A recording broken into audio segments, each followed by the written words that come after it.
this robot is coming to take your job. You've all heard that, right?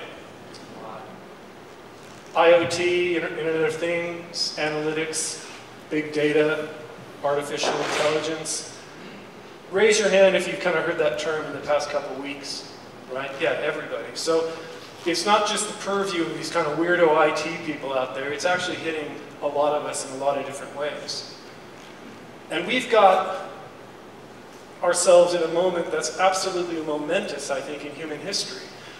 I read this stuff initially thinking, come on, it's not that big a deal. People have been talking about artificial intelligence for years, but we're actually in the eye of a perfect storm for this stuff. And that perfect storm is actually made up of four things. The first thing is data, right? So we've got all this data that is now being made available and being captured and put in data centers on the internet and is accessible. And we can now access it more easily, more readily than ever before. One of the reasons we can do that is a second point, right? You've probably heard about Moore's law and computers getting faster and faster, so computing speed is getting faster, but it's not just the processors themselves, it's actually the fact that we've got distributed networks or cloud computing that are making it possible to compute so much faster than ever before, it's absolutely mind-boggling. And we're not talking about twice as fast, or 5 times as fast, or 10 times as fast, or 100 times as fast.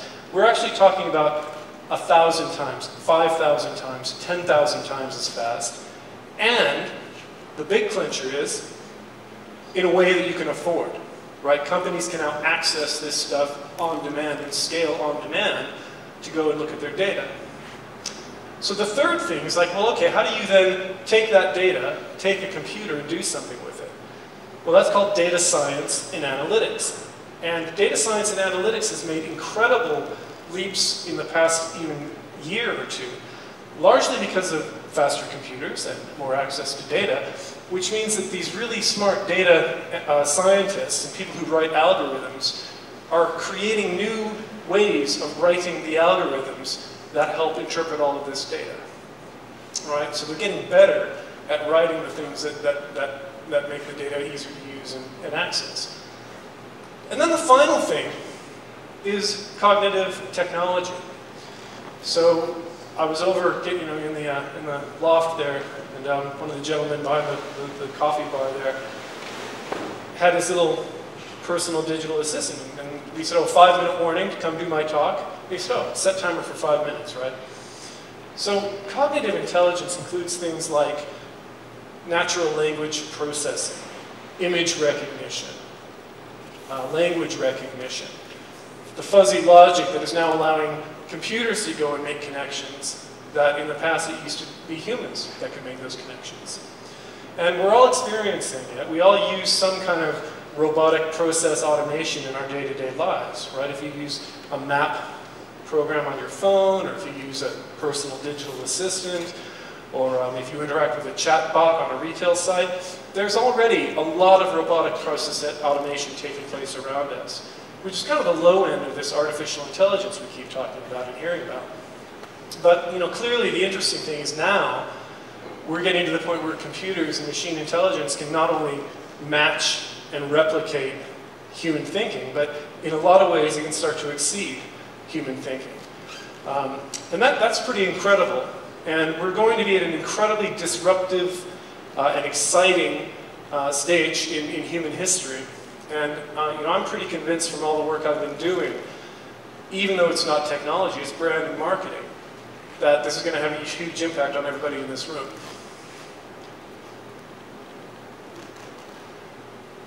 So if you haven't read Marty Neumeier's books, mainly on branding, this one's more about education, but do read his books. Short, easy to read, great books. Marty Neumeier's name is. And this is a great quote from Marty, and it really leads to a couple really interesting questions. The first one being, 2 out of 3 students in secondary education today are going to be doing jobs that do not exist in today's economy.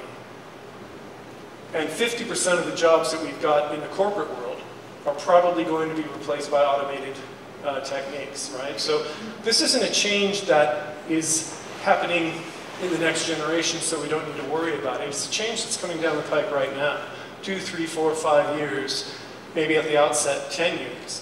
So it's going to affect all of us in pretty significant ways. And it's going to require us to adapt. And how we adapt is going to be really, really important to how we move forward as individuals, as businesses, as organizations, as society.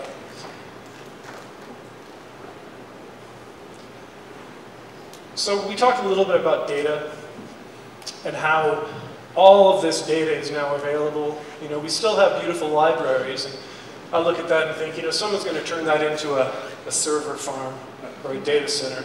Nice big building, you can get air through there, get rid of all those books and everything, right? But the point is, we now have access to all of this information, all of this knowledge at our fingertips, at speed, right? And speed is something that's going to come up in this talk quite a few times. Speed is what is making all of this stuff happen. It used to be that you had invention here, and then over time, you have impact over here, right? And it used to take a long time sometimes for that invention to actually work its way through whatever systems we have in order to have impact. That gap is really, really closing.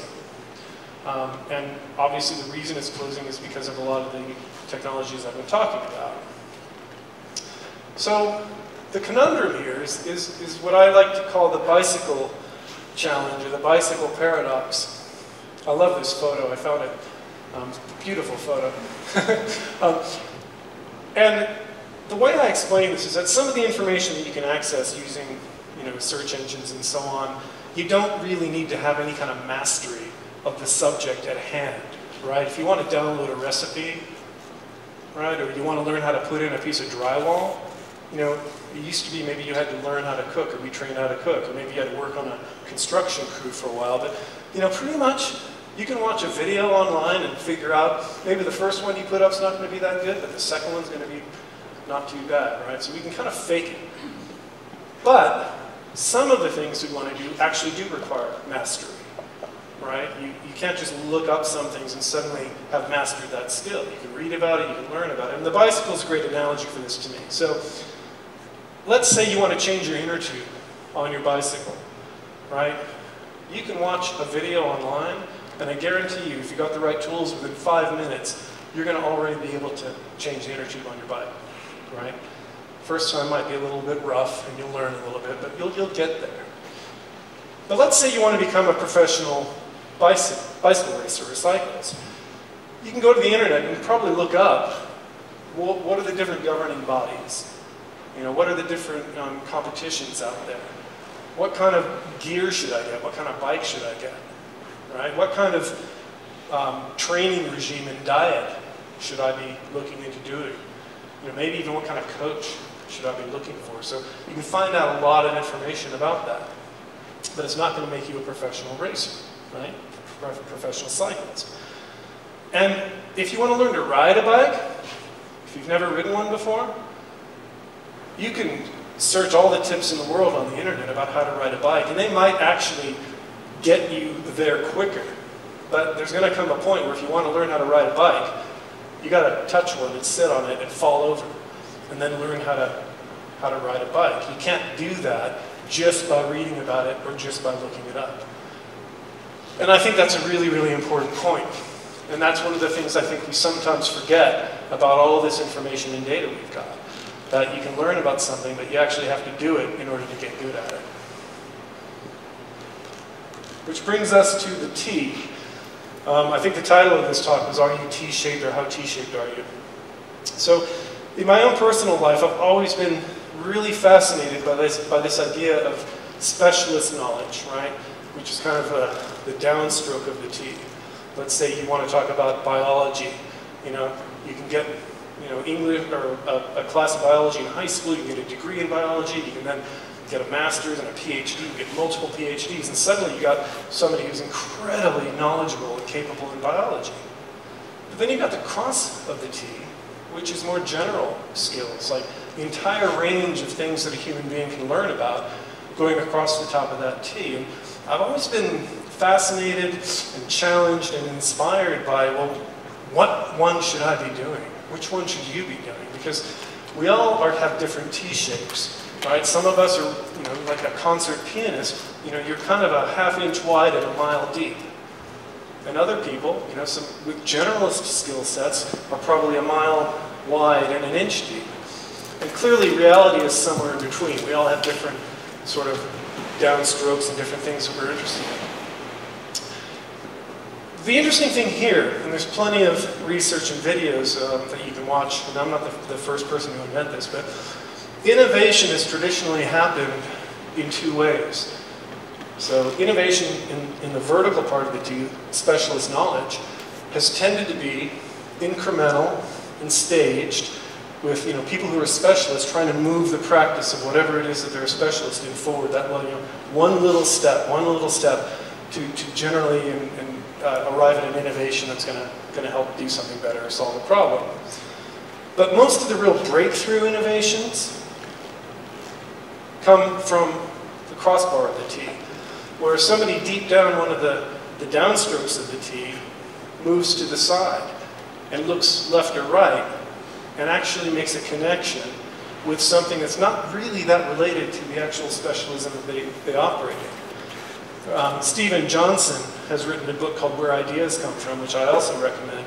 And he talks about innovation as ideas having sex, right? And you want to make sure that if you're having ideas having sex, that you're expanding your gene pool, right? Because otherwise you've got a problem. So you kind of want to have your ideas from different downstrokes of the T in order to come up with those ideas that you might not have thought about if you were just blinkered in the downstroke.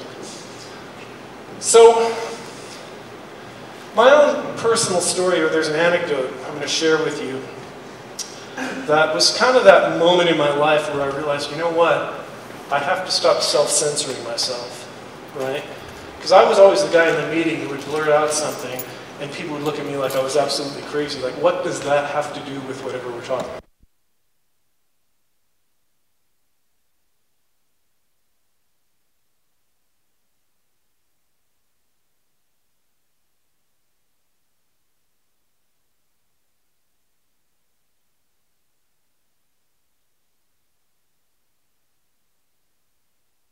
Intranet, we use it for knowledge management, all kinds of stuff. And this was, 15, 17 years ago maybe.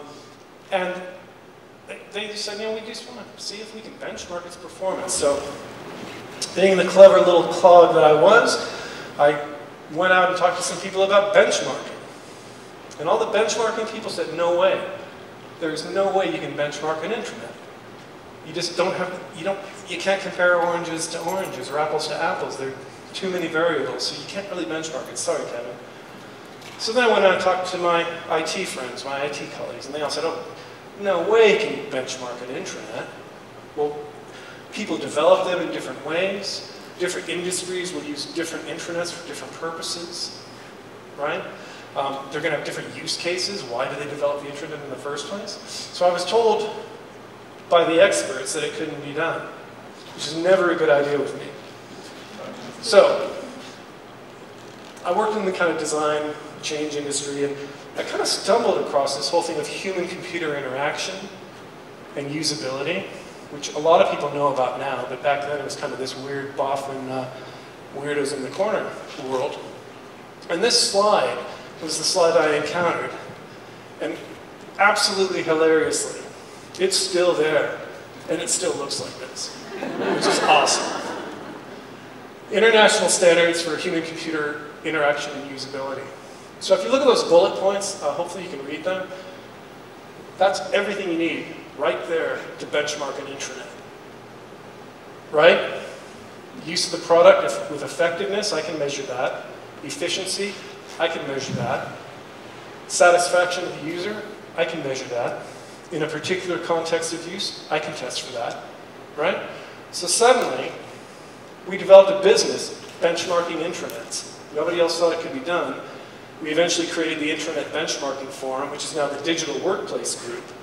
And it became the leading global usability and benchmarking forum for corporate intranets, right?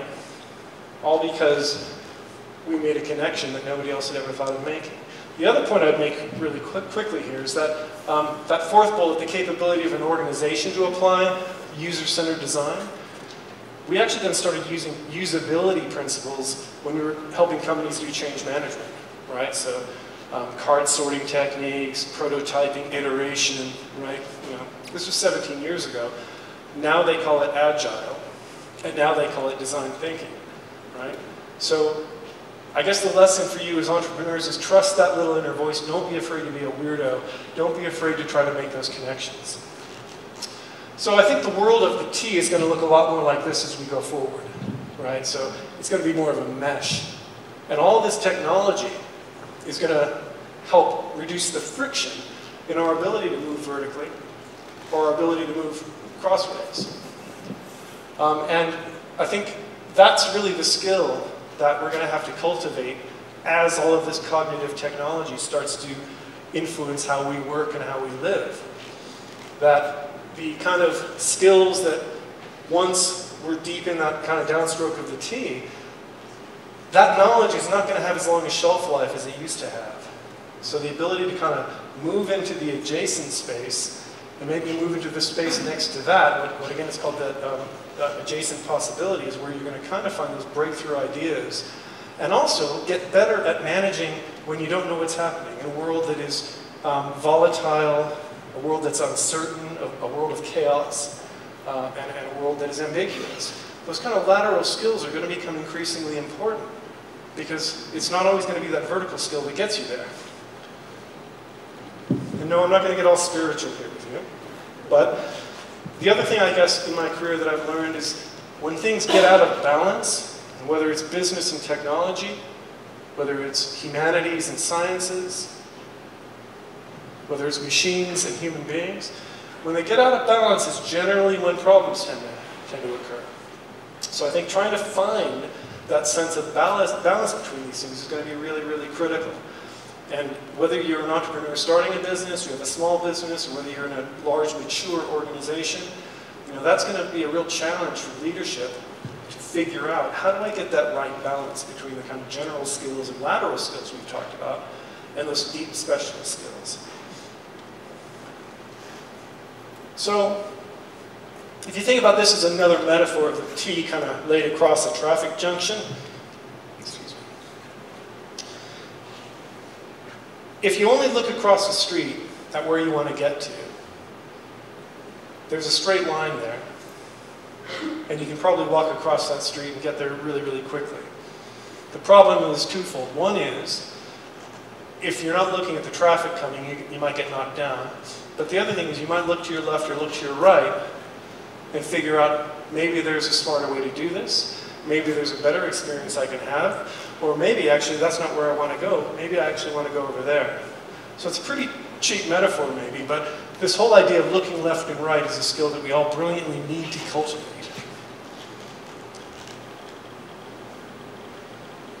So, I guess the thing I'd like you all to take away from the talk today is that as much as all of this technology is creating amazing opportunities and amazing disruption, that it's actually, there are very few problems that are going to be solved by technology alone, even with artificial intelligence and all these amazing tools.